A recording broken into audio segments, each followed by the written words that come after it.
Ladies and gentlemen, welcome again to the analysis of YOLENO TV. I hope you're well from wherever you're watching this channel.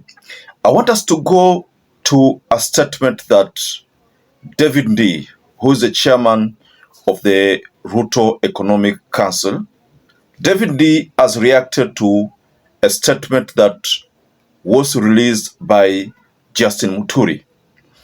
Ndii is telling us something in his Hex handle, which I want us to go through, ladies and gentlemen.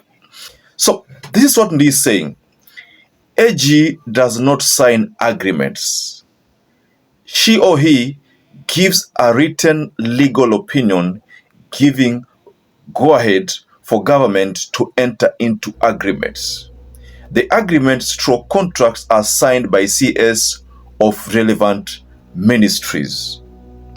Now, Ndii was reacting to this statement from MUTURI, that MUTURI said, I landed in Dubai and received a phone call from RUTO who told me that Russian oligarchs were waiting at the airport and I needed to sign documents on a 129 billion deal. I declined, saying I needed to review the documents in the office. That is what MUTURI said, and Ndii reacted to that statement. So in this analysis, ladies and gentlemen, I want us to go further into this statement from David Ndii, and then we'll get to establish whether Ndii is telling a lie or Ndii is being factual. Is Ndii trying to protect the government, or Ndii is telling the truth? So before we escalate this analysis, ladies and gentlemen, kindly like this video, subscribe to this channel, and I'm so grateful for everyone who has been supporting us by liking and subscribing to this channel. Thank you so much. If Ndii is telling us the truth, then what next? If he's telling us the truth, then that would mean Justin MUTURI is telling us a lie. If Ndii is telling us a lie, then it would mean Justin MUTURI is telling us the truth. So because we want to establish who is telling us the truth, I want us to first of all dissect this tweet from David Ndii. Is it true that Attorney General cannot sign contracts? Is it true that Attorney General's role is only to give legal opinion? Is that the case? So to answer this, ladies and gentlemen, let us go to what the law tells us. And according to statelaw.go.ke under Government Transactions Divisions, the Government Transaction Divisions derives its mandate from Article 156 of the Constitution of Kenya, which establishes the office of the Attorney General as the principal legal advisor to the government. The division's mandate is derived from sections of the Office of the Attorney General Act 2012. The division promotes government development priorities and as key enabler of the Big Four agenda and vision. So the division has the following roles. To vet, interpret, and provide legal advice on public procurement and procurement contracts at the request of ministries, state departments, state corporations, and county government. It is noteworthy that Section 134 of the Public Procurement and Asset Disposal Act 2015 provides that an accounting officer should seek the clearance of the Attorney General for contracts of a value of 5 billion or more. Then the second one is provide legal advice at the request of ministries, state departments, state corporations, and county governments on public-private partnership and project finance for infrastructure projects, that is the PPPs. And the third one is offer legal advice and opinions on commercial matters at the request of ministries, state departments, state corporations, and county government. This may involve drafting, vetting, negotiating, and interpreting memoranda of understanding or agreements before they are signed by the government or its agencies.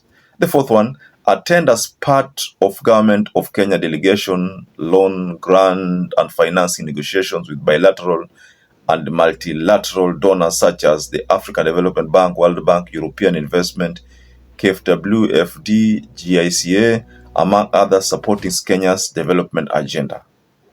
So I think this is where Ndii is trying to drive his point from. Let me just take you through this point. It's very important. attend as part of Government of Kenya delegations, loans, grant and financing negotiations with bilateral and multilateral donors such as the African Development Bank. So I think this point only discredits David Nd's tweet. This point only gives the AG mandate to sign that document. So that document was all about a grant. And the point talks about a grant that he can attend as part of Kenya delegations, matters loan, So in very few words, I think ndiye anatudanganya hapa. When Justin Muturi talked about the $1 billion deal, because according to here, again, there's a part here, we're told that from 5 billion onwards, the Attorney General can be involved. Now, this is a case whereby we are talking about 129 billion, because it's $1 billion and a dollar to Kenya shillings right now, $1 equates around 129 Kenya shillings. So we can say that that is 129 billion, ladies and gentlemen. That's a huge amount of money. So Ndi is talking about Justin Muturi kwamba hajui kitu ambacho alikuwa anaongelea. Personally, if you go by the Government Transactions Division, then you realize that Ndi is telling a lie and that Justin Muturi akona role hapa. Of course, we're not trying to dispute the fact that there is a part whereby it says that the ministries can actually approach the Attorney General for a legal opinion, for some kind of approvals, which must come from the government, from the Attorney General side, the legal opinion. If, based on Muturi's statement, he said that RUTO told him that his people had already drafted the document. The big question here is, why did these people draft the document without Muturi's knowledge? So that only leads us to another question. Does it mean that the people under Muturi's watch were not working with him? They were a bit discreet and were serving the interests of another person? Because if they are under Muturi, then I think the expectation is that Muturi, who would have been the one to give that go-ahead of a document to be prepared so that he can sign.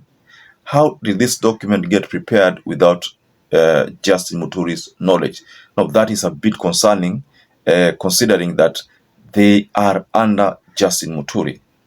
I'm just saying, for instance, if you're a supervisor in a certain department within a factory, and then you are told that the people you're supervising had already executed a certain task and they were already completing. Now, what is supposed to be done, that you're supposed to go and approve that task. So you ask yourself, who could have given these people that task or that assignment? You see, if you go by the hierarchy, the person who is supposed to, first of all, get information about that task is you, the supervisor, before it gets to your people. Now, this case, we are talking about a scenario where Muturi is telling us that he was told that his people had already drafted the document. It was just awaiting his signing. It means this matter could have been done without Muturi's knowledge. Now that leads me to another challenge which surfaced some time ago, whereby when Muturi attempted to recruit people to work under his office, that order was immediately cancelled by, I think, the State House on that recruitment move. So he was given people to work with. He could not be allowed to recruit people. I remember there was some kind of confrontation between Muturi and is it Felix Koskei?